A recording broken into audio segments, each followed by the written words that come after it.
Aujourd'hui, présentation donc d'un fusil drilling, qui est un fusil à 3 canons, donc 3 coups, assez rare, que mon ami vient me rapporter juste pour la vidéo, qui ramènera chez lui. Donc bon visionnage à vous. Alors qu'est-ce qu'on a là? Eh bien, ceci est un drilling. C'est une arme qui était très en vogue en Allemagne à la fin du 19e siècle. Et la particularité, c'est bien évidemment d'avoir 3 canons, dont au moins un d'un calibre rayé et au moins un d'un calibre lisse. Celui-ci est totalement standard, c'est-à-dire dans le sens où c'est 2 canons lisses et un canon rayé. Les 2 canons lisses sont au-dessus et le canon rayé en dessous.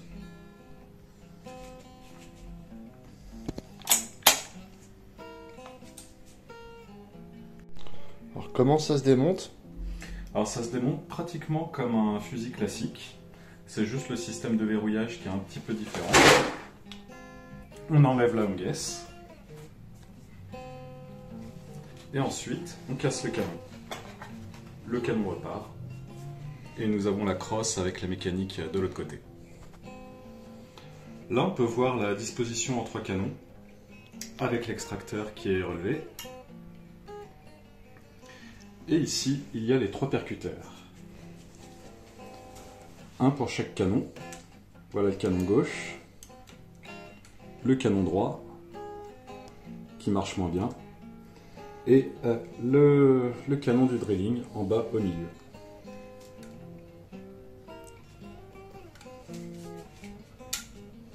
On constate qu'il y a 2 percuteurs, enfin deux chiens, pour 3 percuteurs.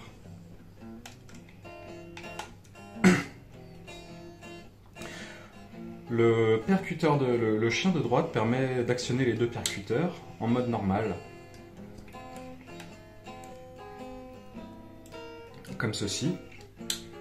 Et avec le sélecteur, on peut passer en mode canon rayé. Une petite barre vient de se loger là, qui permet de transférer l'énergie du chien vers le percuteur du milieu.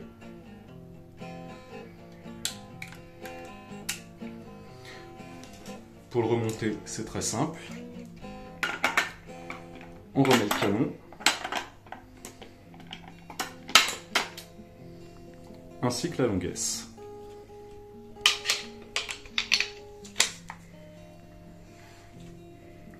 Alors, ce drilling en particulier a 2 petits gadgets. Le premier, c'est lorsqu'on active le canon rayé, il y a un viseur qui se met en place. Et donc le viseur il sert à... Eh bien c'est simple, quand on est à canon lisse, on a juste besoin de la pièce en avant pour pouvoir viser. Et pour avoir plus de précision, il faut avoir une image qui permet de bien aligner les canons avec la cible, d'où l'utilité d'avoir ce type d'élément.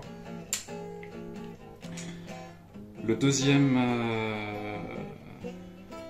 deuxième chose qui est assez intéressante, c'est que pour le canon rayé, la gâchette est munie d'un stretcher, c'est-à-dire qu'on pousse la gâchette vers l'avant, elle se coince, et à ce moment-là, il faut une très légère pression du doigt pour pouvoir déclencher le tir, ce qui permet encore de gagner en précision.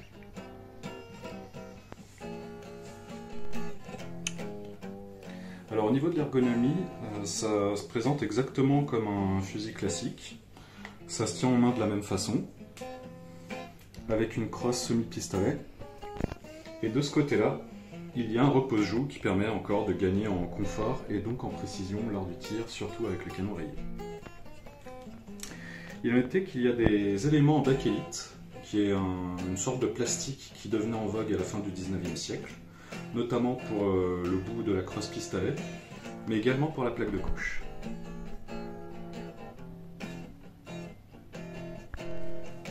Alors on peut voir qu'il y a quand même quelques travaux qui ont été réalisés pour l'aspect esthétique de l'arme.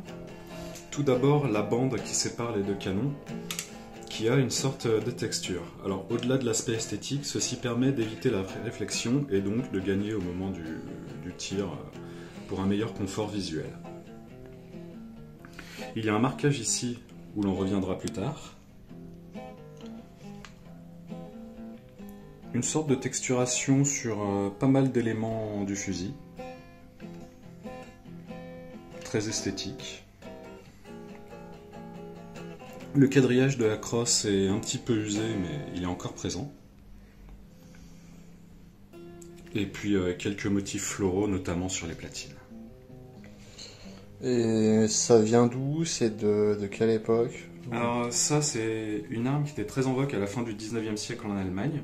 Celui-ci, il me semble, a été fabriqué à Sul.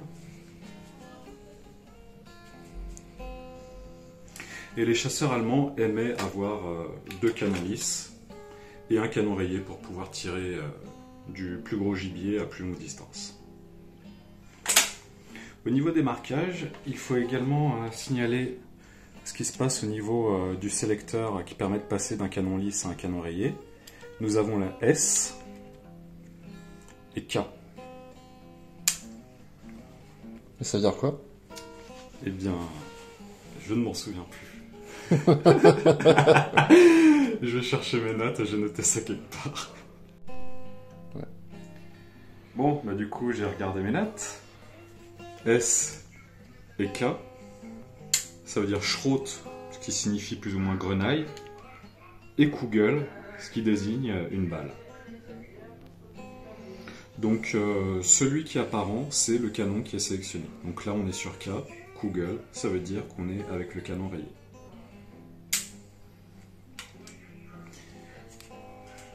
Peut-être dans l'autre sens, ça évitera de l'avoir à l'envers.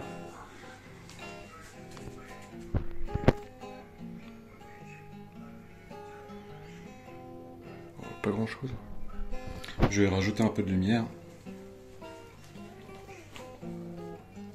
Ah, ça commence. Attends, je vais juste voir... me rappeler comment il s'appelle, lui. Christopher Funk.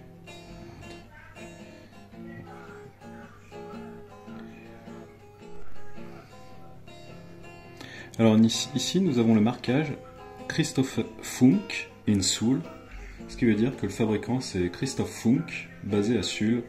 C'est plus ou moins, c'est à peu près au milieu de l'Allemagne actuelle. Alors c'est un armurier qui était spécialisé dans les armes de grande qualité.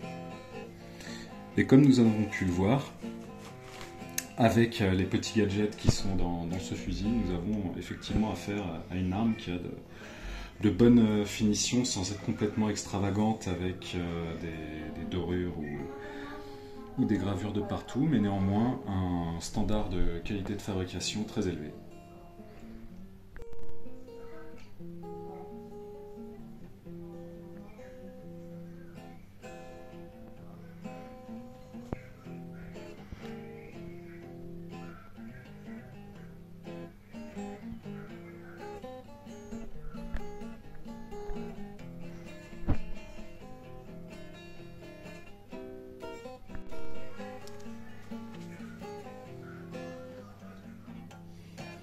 Alors ici, nous voyons que nous avons le même type d'extracteur pour les fusils plus classiques, mais qui forcément a une surface en plus pour pouvoir retirer la balle du canon rayé. Mais ça fonctionne exactement pareil. Hop. Et là, l'extracteur s'ouvre pour pouvoir retirer les cartouches.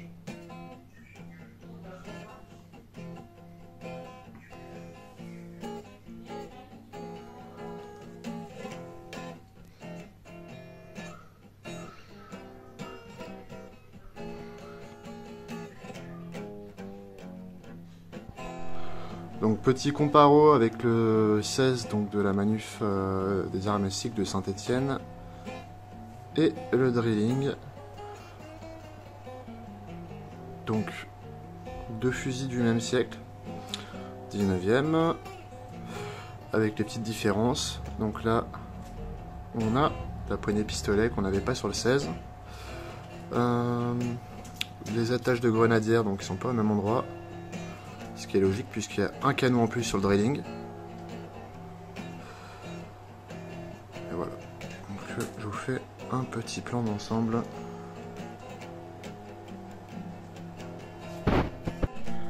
Donc On observe également que le drilling il est quand même bien plus trapu que le 16 et surtout plus court. Plus court pourquoi? Parce que avec un canon en plus, forcément, c'est un peu plus balèze à porter.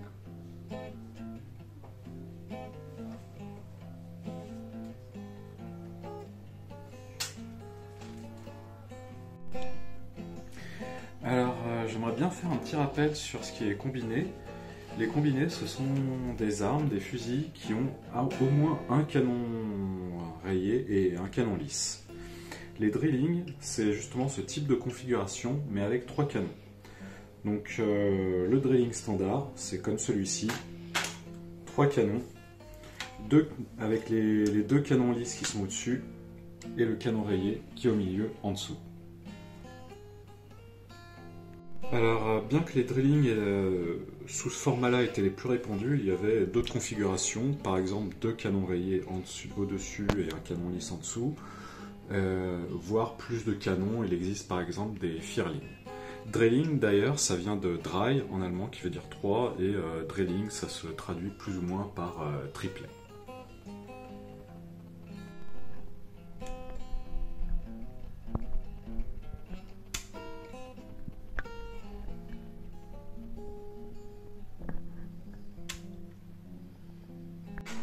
Alors, pour ce qui est des calibres, les 2 canons lisses sont en calibre 16, comme ces cartouches de manipulation. En revanche, le calibre rayé est plus difficile à déterminer. À cette époque-là, il y avait surtout 2 calibres qui prédominaient, c'était le 9,3 x 72R et le 9,3 x 74R. Ce ne sont pas des calibres qui sont interchangeables, simplement parce que l'un était plutôt à poudre noire et l'autre à poudre noire. En revanche, ici, il y a des marquages que nous verrons un peu plus tard sur le canon, qui me font penser qu'il s'agit peut-être encore d'un autre calibre plus exotique. Donc là, nous avons l'extracteur, et là, nous avons un marquage nitro. Ceci veut simplement signifier que ce canon est capable d'accepter les poudres modernes. En revanche, étant donné que c'est une arme ancienne, forcément c'est pas une bonne idée de prendre des cartouches qui sont très puissantes et qui développent de fortes pressions. Donc dans l'absolu, s'il faut tirer avec, il vaut mieux quand même recommander encore l'usage de la poudre noire. Il y a d'autres marquages, notamment 8,7 mm 72, et à mon avis c'est peut-être la mesure du calibre, mais sur les crêtes des rayures, donc ce qui équivaudrait plus ou moins à un 9,3 x 72R.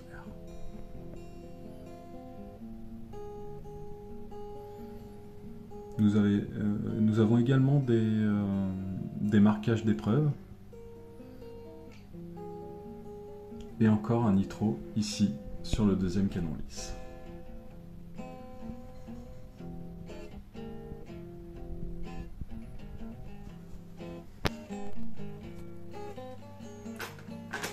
Alors on va mettre les cartouches de manipulation de calibre 16.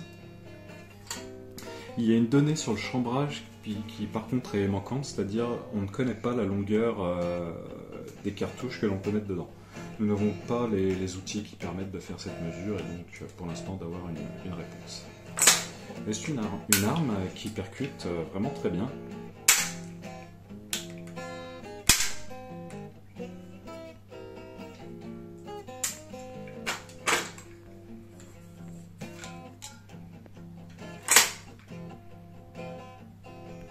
Et pour finir, voici l'état des cartouches de manipulation après usage. Donc complètement fissuré. On voit que c'est quand même pas de la bonne qualité. Mais bon, le flingue du pote percute bien visiblement. Voilà, c'est tout pour la vidéo. J'espère que vous aurez apprécié. En tout cas, c'est vraiment un objet qui est assez rare. Moi personnellement, j'avais juste vu un drilling au musée d'art et industrie de Saint-Étienne. Bon dimanche à vous.